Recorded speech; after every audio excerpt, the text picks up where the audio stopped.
Assalamualaikum warahmatullahi wabarakatuh.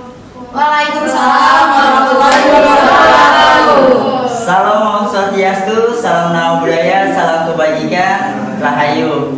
Pertama-tama puji serta syukur kita panjatkan atas kenikmatan dan kesehatan yang telah diberikan Allah Subhanahu wa taala karena kita bisa menghadiri acara talk show pada malam hari ini dengan tagline Every feeling deserves to be heard, dengan tema galau dalam diri dan pentingnya menjadi pendengar yang baik.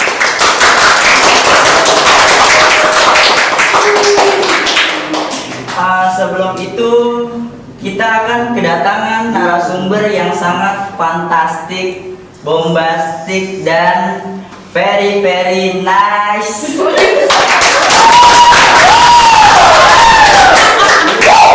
Untuk narasumber yang pertama kita panggilkan yaitu Siti Indriani. Silakan. Halo. Halo. Izin duduk ya. Ya. Fitri. Alhamdulillah sehat. Izin duduk ya masuk. Ya, silakan Fitri. Oke. Silakan duduk. Dan yang kedua ada Sarul Muharram. Terima kasih. Dan yang kita tunggu-tunggu teman-teman, narasumber yang sangat istimewa, sangat brilian sekali ide atau gagas-gagasan dan pengalamannya, yaitu Siti Aisyah. Teman-teman, saya izin dulu. Silakan Mas Subur. Langsung saja kita buka sesi pertanyaan ini.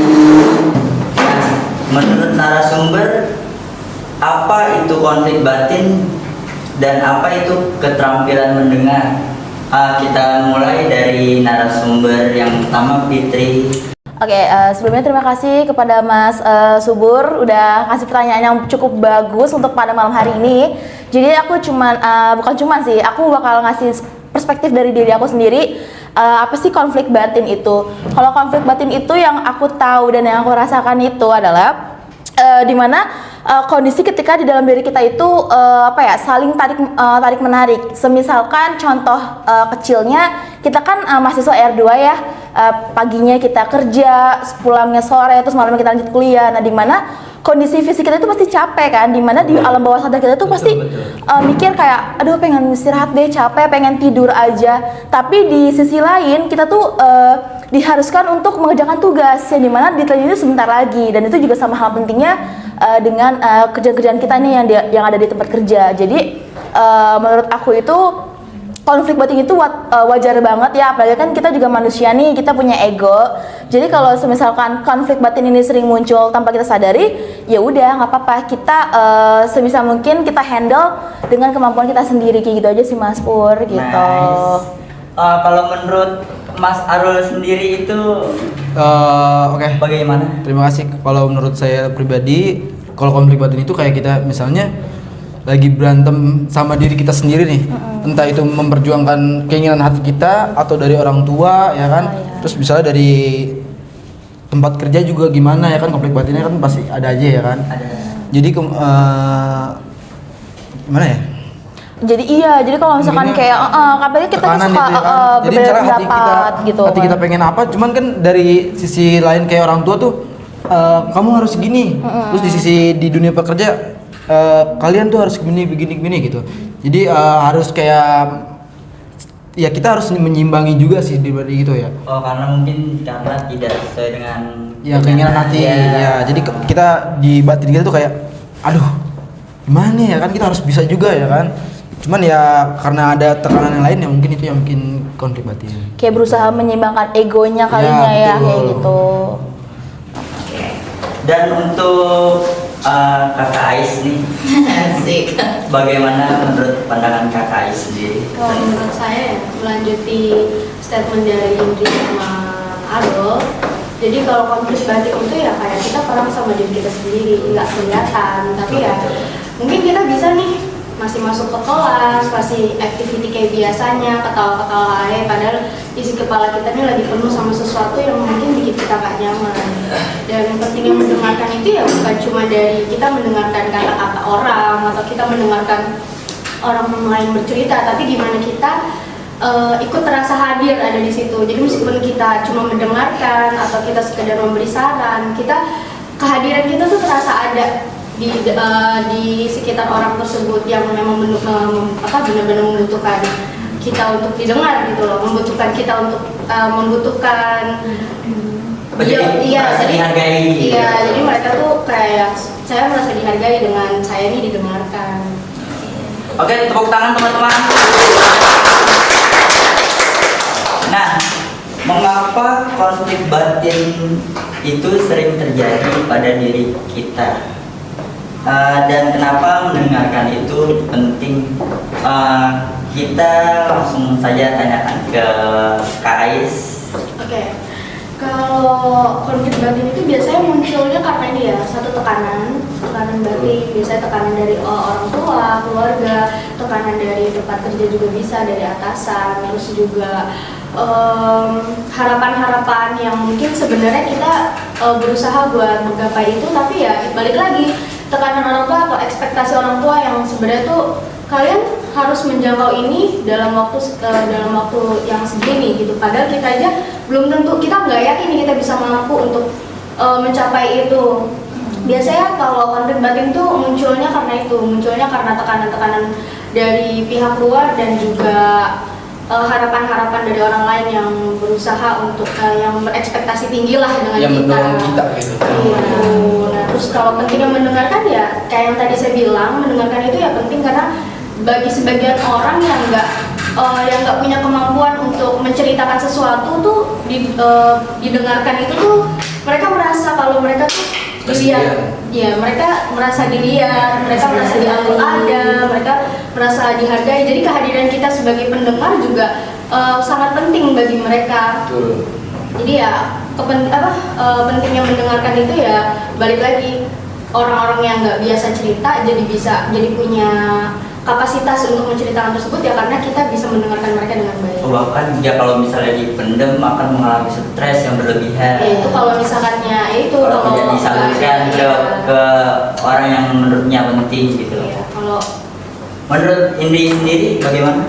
Tentang soal konflik batin nih. Iya. Nah, jadi kan konflik batin itu benar ya kata Mbak Ais ya, sering terjadi ini karena adanya hal tuntutan, dan saya pun juga sering mengalami sendiri nih. Mungkin para Gen Z yang menonton ini nih juga pasti relate banget kan gimana this is ekonomi gitu lah, asik. Kita sering banget dapat tuntutan kerjaan lah, tuntutan dari diri kita sendiri kan, dari ego kita juga. Apalagi kan Gen Z ini sekarang tuh udah bukan nggak takut nikah tapi takut miskin gitu kan, dimana artinya itu gaya hidupnya tinggi nih gitu kan. Jadi kayak egonya mikir kayak aduh gue pengen beli iPhone tapi gue butuh makan. Nah jadi itu kan juga sebuah kayak tuntutan gitu kan. Nah jadi kayak ya oke lah. Terus juga kalau misalkan masalah soal mendengarkan itu penting banget sih, karena sebelumnya juga gue sebelum jadi orang yang seterbuka ini gitu, yang gampang bersosialisasi, gue pun juga pernah menjadi seseorang yang menutup diri apapun itu, masalah apapun itu. Jadi untuk orang-orang yang sudah mau mendengarkan keluh kesah temannya, sahabatnya, keluarganya mungkin, atau bahkan seorang ibu mendengar keluh kesah anaknya, itu luar biasa banget sih bagi seseorang yang mau mendengarkan luka dari seseorang. Karena kita untuk membuka percakapan itu, luka itu tuh gak gampang gitu, gak segampang kita pikir kayak yaudah sih cerita aja kayak masih apa aja, ternyata gak sesimpel itu. Terus juga Gen Z ini kan nyebelin. Iya. Nggak begitu juga. Belakangan yang penting iPhone. Iya kayak gitu. Jadi kayak ya namanya ego di dalam diri ya pasti adalah. Cuman balik-balik gimana pintar-pintar kita aja nih yang punya kehidupan baiknya gimana, arahnya gimana gitu. Makan Yang penting gaya gitu kan. Bener, jangan sampai aduh. Kerja tipes. Nah, untuk Mas Arul nih, biasanya siapa sih yang Apaan tuh? paling rentan mengalami konflik batin ini. Wih. Terutama pasti diri kita sendiri. Ya, Ya kan? betul. Terus kedua para remaja ataupun kayak yang udah kayak mendekati usia 30 ya kan. Usia quarter life. Iya. Jadi kayak sebelum lansia lah ya kan. Itu biasanya tekanan batin tuh pasti tinggi banget, apalagi misalnya kita yang lagi kuliah atau lagi kerja terus ataupun yang belum menikah juga kan pasti tekanan batin banget ya kan. Iya. Antara diomongin lu kapan lulus ya kan, gimana kerjaan, kerja di mana ya kan, terus ada lagi kapan nikah gitu. Sakit hati banget ya, wah kayak tuntutan banget gitu. Tuntutan banget gitu ya kan. Cuman kalau kitanya kayak ngerasa bodoh amat atau enjoy ya biarin aja gitu ya kan. Cuman jangan sampai kita pendam sendiri terus kayak bikin batin kita makin kayak tertekan ya kan. Lebih baik ya kita cerita ke teman dekat atau sahabat kita sendiri gitu ya kan.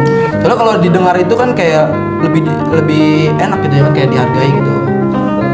Oke teman-teman, agar lebih semangat kita kasih tepuk. Ini sangat fantastik jawabannya teman-teman. Untuk Kak Ais nih, biasanya kapan sih keterampilan mendengar itu dibutuhkan? Dibutuhkan keterampilan mendengar itu Apakah harus ada orang yang galau dulu atau apakah harus bagaimana menurut Kak Ais? ya keterampilan mendengarkan itu dibutuhkan saat orang lain mulai membuka suara ya, membuka suara hatinya dia yang selama ini mungkin belum pernah dia ucapkan gitu. Nah itu kalau dia udah mulai mention sesuatu yang kayaknya gue ada sesuatu deh nih dari gue. Nah itu kita sebagai orang pihak kedua yang berusaha untuk ada nih buat dia. Nah itu keterampilan mendengar kita diuji ya di situ. Kita juga harus jadi sosok yang mungkin nggak menghakimi cerita dia gitu. Jadi even cerita dia nggak make sense di otak kita nih. Oh jangan yang membanding-bandingkan. Iya kita dengerin aja dulu keterampilan. Adu nasib jadinya. Jadi nggak lucu. Jadi malah lagi. Kita dengerin aja dulu. Nah kalau kita dengerin meskipun cerita dia tuh mungkin kita pas kita denger cerita dia wah lu salah nih, kita nggak perlu mengucapkan emosi, kita nggak perlu at that time kita bilang lu salah, harusnya lu tuh nggak kayak gini, nggak perlu, kita dengerin aja dulu, kita dengerin, mungkin kita bisa kasih tau pelan-pelan, mungkin kayaknya lu nggak nggak perlu kayak gini deh, mungkin harusnya lu tuh coba kalau misalnya lu nih besok-besok kayak gini deh, mungkin suatu saat nanti lu lebih baik lagi atau gimana gitu. Jadi kita nggak perlu langsung to the point bilang lu salah, karena belum tentu juga. Oh berarti pelan-pelan sampai dapat feelingnya nih. Karena kan dapetin trust orang itu susah ya. Orang mau cerita ke kita itu udah satu hal yang bagus banget nih. Berarti orang itu memilih kita untuk menjadi pendengar yang baik buat dia. Jadi menurut dia kita tuh punya keterampilan mendengarkan yang baik nih. Jadi harusnya ya kita sebagai orang yang mendengarkan juga jangan menyia-nyiakan kesempatan tersebut. Kesempatan yang dipercaya orang lain untuk mendengarkan ceritanya, untuk kemudian kita kasih statement-statement gitu ya. Syukur-syukur dia mau nerima. Kalau dia nggak nerima pun ya itu haknya mereka. Balik lagi ya kehidupan orang kita nggak bisa nyetir. Iya. Jadi pendengar yang baik udah sesuatu yang bagus ya harusnya. Gitu sih. Kalau menurut Mbak Yendri sendiri seperti apa itu? Tadi menanya gimana mas? Jadi kayak bisikan ngobrol ini. Kapan tuh keterampilan mendengar itu dibutuhkan? Ya sebenarnya kalau keterampilan mendengarkan itu kapan dibutuhkan? Kalau ditanyakan itu sebenarnya setiap saat sih, karena kan kita kan bersosialisasi nih hampir berapa jam ya, lebih lah dari 12 jam atau 6 jam gitu. Apalagi kalau misalkan kita kan orang pekerja nih, pastikan di dalam dunia kerja itu kita harus mendengarkan dong sebagai teman atau setim yang baik nih. Misalkan kayak dari partner kita kayak coba deh Ndri, lo ngehandle ini dulu. Nah itu kan juga sebuah memerlukan keterampilan mendengar yang baik gitu. Terus juga kita perlu memahami hal-hal yang baik gitu kan teman-teman. Kita juga kan bekerja dan hidup itu bersosialisasi. Kita nggak bisa sendiri nih. Jadi kalau misalnya ditanya kapan waktu yang baik untuk mendengarkan, ya itu Setiap saat kalau bisa, karena kita juga nggak mau jadi orang egois gitu. Kecuali kalau orang yang nggak bisa mendengarkan ya kan. Nah, baik sekali. Nah, biasanya nih Oke teman-teman, kita jeda dulu sebentar teman-teman. Nah teman-teman, dari seluruh perbincangan kita pada malam hari ini tidak terasa karena waktu sudah menunjukkan acara ini akan berakhir teman-teman. Sayang sekali teman-teman. Mungkin ada kata-kata mutiara yang bisa disampaikan ke teman-teman agar teman-teman bisa kayak mereda galaunya, atau di sini mungkin ada yang Motivasi ya. Iya betul, mungkin di sini ada yang ingin menjadi pendengar yang baik. Kita mulai dari Kak Ais. Kak Ais, silakan Kak Ais, kata-katanya Kak Ais. Oke, kalau dari semua set-set dan pembicaraan yang tadi kita obrolin ya, kalau menurut saya itu bukan suatu kelemahan, jadi itu adalah tanda bahwa kita tuh sedang berjuang, dan diam itu bukan berarti kita baik-baik aja. Bisa jadi mendengarkan itu adalah salah satu bentuk kepedulian yang paling sederhana.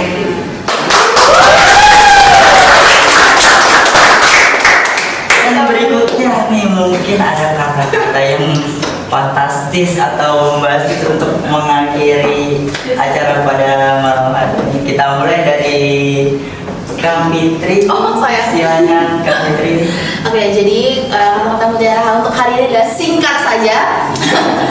Jadi untuk apa ya, menjadi seseorang pendengar yang baik itu nggak perlu banyak bicara, cukup mendengarkan, menelaah dan juga memberikan dukungan. Jadi itu aja sih.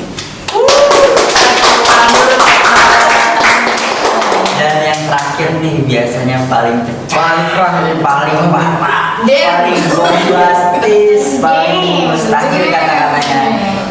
Apaan tuh ya? Mas Arul. Oke, katamu Mas Arul. kata-kata hari ini ya. Kata-kata hari ini Singkat Mas Arul. saja gitu. Singkat saja. Bukan dia. Oke, bahasa Aceh, bahasa Aceh. Oh, bahasa Aceh. Oh, kita nggak bisa buat bahasa Aceh. Bahasa Padang bisa. Kopidonya.